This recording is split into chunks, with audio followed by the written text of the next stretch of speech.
अस्सलाम वालेकुम dear student.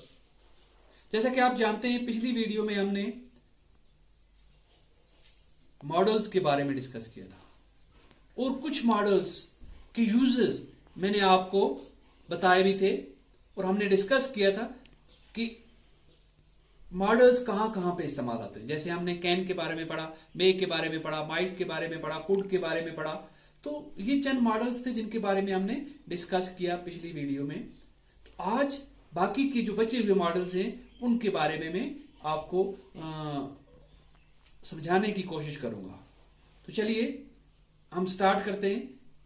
आज सबसे पहले हम मस्ट के बारे में पढ़ेंगे। कल हमने शुड के बारे में पढ़ा था कि शुड हम कहां पे इस्तेमाल करते हैं। जैसे कल हमने पढ़ा था कि शुड एडवाइस के लिए, सजेशन के लिए इस्तेमाल होता है, या ड्यूटी या ऑब्लिगेशन के लिए, जहां पे किसी को फोर्स ना किया जाए। वहां हमने कल शुड के मैंने आपको जितने भी यूजेस थे वो सब बताए थे। Today I am going to tell you about must. Where we use must.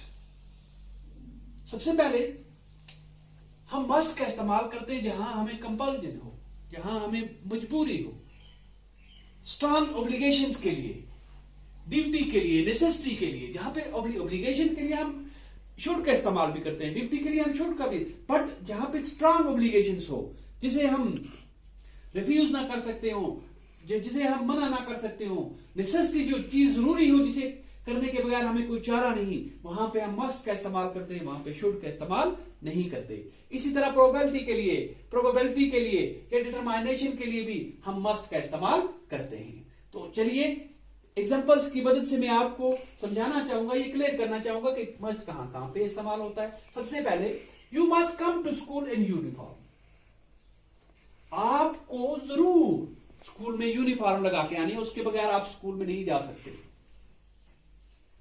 You must not break the rule of road. Road के रूल्स को आप ब्रेक नहीं कर सकते। ये कोई मतलब आपको ये चीजें करनी ही करनी है, इनके बगैर आप नहीं चल सकते। यानी स्कूल आप यूनिफॉर्म के बगैर नहीं जा सकते, इसलिए मस्ट का इस्तेमाल हुआ यहां पे। रोड्स पे आप रूल्स को ब्रेक करोगे तो आपके लिए नुकसान हो सकता है, इसलिए मस्ट का इस्तेमाल हुआ, ये आपके लिए मजबूरी है। You must work hard. आपको जरूर सख्त मेहनत करनी है अगर आपको पास होना है, आपको सख्त मेहनत करनी है। ऐसे हम एडवाइस में भी कह देते हैं यू शुड वर्क हार्ड। आप काम करो या ना करो वो आपकी मर्जी है एडवाइस में, लेकिन जहां पे हम कहेंगे यू मस्ट वर्क हार्ड, तो आपको जरूर वो काम करना ही करना है। तो इसी तरह we must run fast to catch the train. Probability के लिए वी मस्ट रन फास्ट, हमें तेज दौड़ना है। डिटरमाइनेशन, ए जज मस्ट बी इम्पार्शियल। एक जज को जरूर इम्पार्शियल होना चाहिए। तो इसके अलावा ऐसी चीजों के लिए भी हम इस्तेमाल करते हैं मस्ट का जो इनएविटेबल हो। जैसे वी मस्ट ऑल डाई, ये इनएविटेबल है, इसके लिए हम मस्ट का इस्तेमाल करते हैं।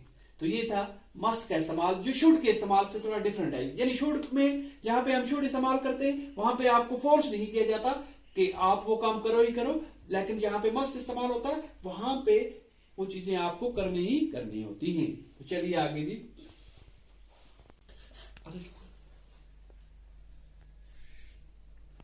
चलिए जी, अब हम पढ़ेंगे यूजेस ऑफ शैल और विल।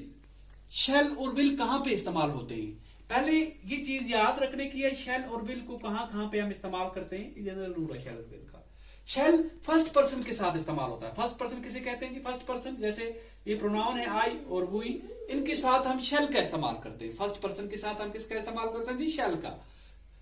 मगर फ्यूचर टाइम को एक्सप्रेस करने के लिए जब हम फ्यूचर की बात करते हैं तो वहां फर्स्ट और सेकंड पर्सन के साथ हम फर्स्ट पर्सन के साथ हम शैल का इस्तेमाल करते हैं। फिर फ्यूचर टाइम को एक्सप्रेस करने के लिए सेकंड और थर्ड पर्सन के साथ हम विल का इस्तेमाल करते हैं। सेकंड थर्ड पर्सन हो गया ही, शी, इट, दे, एटसेट्रा, तो उनके साथ हम विल का इस्तेमाल करते हैं। मिसाल के तौर पर आई शैल गो टुमारो, आई है तो इसलिए हमने शैल का इस्तेमाल किया। वो ही है, फर्स्ट पर्सन है, we shall not sing, you will enjoy it, it will rain, क्योंकि ये थर्ड पर्सन है और सेकंड पर्सन है, इसलिए हमने इनके साथ विल का इस्तेमाल किया है। तो इसके बाद शेल के अलग अलग इस्तेमाल और भी हैं।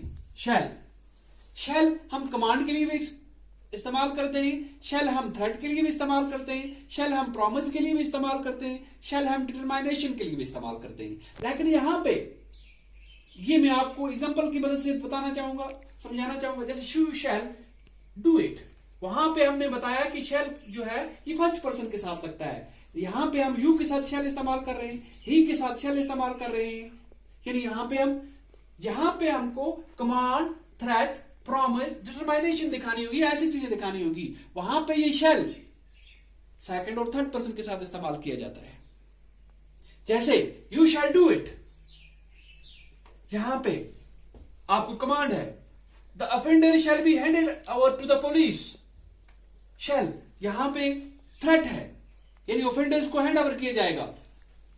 ही shall be rewarded if he does well, यहां पे प्रॉमिस है, प्रॉमिस के लिए हमने, लेकिन यहां पे थर्ड पर्सन है, थर्ड पर्सन के साथ शेल का इस्तेमाल किया है। तो इन सब चीजों के लिए हम सेकंड और थर्ड पर्सन के साथ विल का इस्तेमाल नहीं करते, शेल का इस्तेमाल करते हैं। You shall go to school even if it rains, अगर बारिश होती भी है तो आपको स्कूल जाना ही जाना होगा। ये डिटरमाइनेशन है, पक्का इरादा दिखाया जाता है। यहां पे यू के साथ हमने शेल का इस्तेमाल किया है। तो इसी तरह विल के इस्तेमाल भी है। विल का इस्तेमाल हम विलिंगनेस को शो करने के लिए, एक्सप्रेस करने के लिए दिखाते हैं। थ्रेट को एक्सप्रेस करने के लिए भी हम विलिंगनेस इसका विल का इस्तेमाल करते हैं। प्रॉमिस के लिए विल का इस्तेमाल भी होता है, डिटरमाइनेशन के लिए विल का इस्तेमाल भी होता है, क्वेश्चन पूछने के लिए विल का इस्तेमाल भी होता है। तो अब आप कहेंगे कि यहां पे भी वही चीजें बताई जा रही हैं, यहां पे भी वही चीजें बताई जा रही हैं। यहां पे हमने कहा था सेकंड और थर्ड पर्सन के साथ विल लगता है। जब हम ये चीजें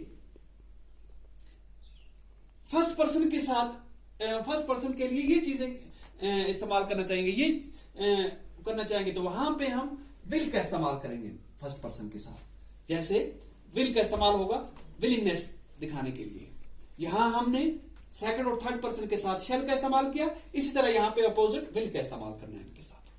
तो उम्मीद है आपको यहां तक समझ आई होगी। चलिए आगे हम अगले एक दो जो मॉडल्स रह गए उनके बारे में भी थोड़ी थोड़ी डिस्कस कर लेते हैं। चलिए ये कुछ बचे हुए जो हमारे पास मॉडल्स हैं हम उनकी भी डिस्कस कर लेते हैं। या R2 कहां पे इस्तेमाल होता है? Where we use R2 is used to express duty, moral, social obligations.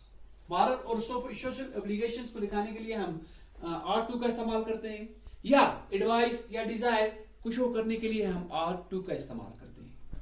मिसाल के तौर पर we ought to respect our teachers, we ought to respect our teachers, it is our duty। तो ड्यूटी को जैसे हम मस्ट का इस्तेमाल करते हैं, यहां पे R2 का इस्तेमाल भी वैसे ही ड्यूटी के इसके लिए किया जाता है। तो you ought to keep your mother, you ought to help your mother, you ought to help your mother। यह आपकी मॉरल और सोशल एप्लीकेशंस हैं कि आपने अपनी मां की मदद करनी है, तो यहां पे भी R2 का इस्तेमाल करते हैं मॉरल और सोशल ऑब्लिगेशन के लिए। You ought to read this book, ये आपके लिए एडवाइस है, एडवाइस, तो यहां पे हम R2 का इस्तेमाल करते हैं। एक चीज याद रखने की है, R2 को हम शुड की तरह इस्तेमाल करते हैं। जैसे शुड को एडवाइस के लिए इस्तेमाल करते हैं, तो R2 को भी उसके लिए इस्तेमाल किया जाता है। ड्यूटी के लिए हम शुड का इस्तेमाल करते हैं, मॉरल ऑब्लिगेशन के लिए शुड का इस्तेमाल भी किया जाता है, तो यहां पे भी हम मॉरल ऑब्लिगेशन के लिए R2 का भी इस्तेमाल कर सकते हैं। तो इसका इस्तेमाल जो है वो शुड ही जैसा इस्तेमाल है। तो आगे आ गया जी, अगला हमारा जो मॉडल वर्ब है वो है नीड। ये तो आप जानते हैं, नीड को नेसेसिटी को डिनोट करने के लिए हम नीड का इस्तेमाल करते हैं। नेसेसिटी के लिए, जरूरत के लिए हम नीड का इस्तेमाल करते हैं। जैसे ये नेगेटिव में भी होता है और ये क्वेश्चन में भी इस्तेमाल किया जाता है। एग्जाम्पल की मिसाल से मैं आपको, एग्जाम्पल की मदद से मैं आपको समझाना चाहूंगा। He need not take medicine any longer, यानी अब इसको ज्यादा दवाइयां लेने की जरूरत नहीं है। नेसेसिटी को दिखाने के लिए हमने नीड नॉट का इस्तेमाल किया। नीड ही इनवाइट एवरीवन, क्या उसको हर एक को बुलाने की जरूरत है? तो यहां पे अब नीड का इस्तेमाल हुआ। और लास्ट हमारा जो मॉडल है वो डेयर है। डेयर को कोरेज के लिए, हिम्मत के लिए इस्तेमाल किया जाता है। हिम्मत दिखाने के लिए हम जहां पे हिम्मत की बात होती है जिस सेंटेंस में, वहां हम डेयर को इस्तेमाल करते हैं। जैसे how dare you talk to me like this, आपकी हिम्मत कैसे हुई इस तरह मुझसे बात करने